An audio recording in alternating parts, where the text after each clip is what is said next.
Section 12.4 in the IGCSE Biology syllabus is about coordination and response in plants. So far we've been talking about nervous signals in mammals, we've been talking about mammalian eyes, and we've been talking about endocrine system, also mainly in mammals. But plants can also coordinate themselves.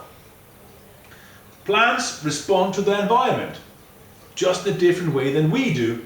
It's usually slower than animals, but it's still very important to be able to respond. In general, plants can respond by either growing towards something or growing away from something. There's other things as well, as enabling chemical defenses, stuff like that, which is not really part of the syllabus. Just note plants can do a lot more than we usually think about. But in general, what Cambridge talks about here is the growth away from or towards something. So this is called tropism, and you can see it here. It's a classic example. Here's a tree that fell during a storm, and again, for any tree, it's important to get as much light as possible. So you want to grow towards the light. So even though the tree fell down, all the new branches will grow towards the light. Well, how can plants do this? Well, plants can sense gravity.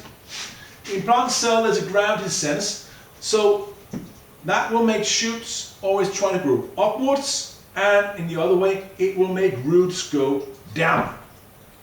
Plants can also send light, so you tend to have growth towards the light. So from an evolutionary point of view, this is really smart that you grow your leaves toward the light and away from the ground, and you grow your roots down the ground, so you'll get more nutrients, you'll be more stable, you get more water.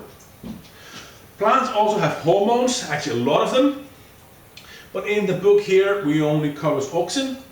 And auxin is made by the cells in the tip of the shot, and it will make the shot grow faster, and it will tend to make the grow faster in the area where there's less light, and this will make the shot grow towards the light. So there are other hormones as well in plants, just be aware of it. Cambridge only just touches the basics here. But plant hormones decide how they grow. You can see it also. You can see it in a tree. A Christmas tree, if you start cutting it from the top, it will grow wider. If you cut it from the bottom, it will grow higher. So in general, if a plant is subjected to herbivores grazing, it will try to at least grow away from where it's being eaten. Quite smart from an evolution point of view. So plant seedlings, most seeds, they start on the ground. So on the ground it's really important to be able to sense gravity, because you want to send your new leaves up towards the light. So when you start growing in the dark, here in the beginning auxin is evenly distributed, and it will just mean it will start growing up. And in the beginning there'll be no chlorophyll, because there's no light, there's no need to produce chlorophyll. But when we then get up and it reaches the light, it will start producing chlorophyll and then do photosynthesis. The roots, of course, will shoot down and go the opposite way.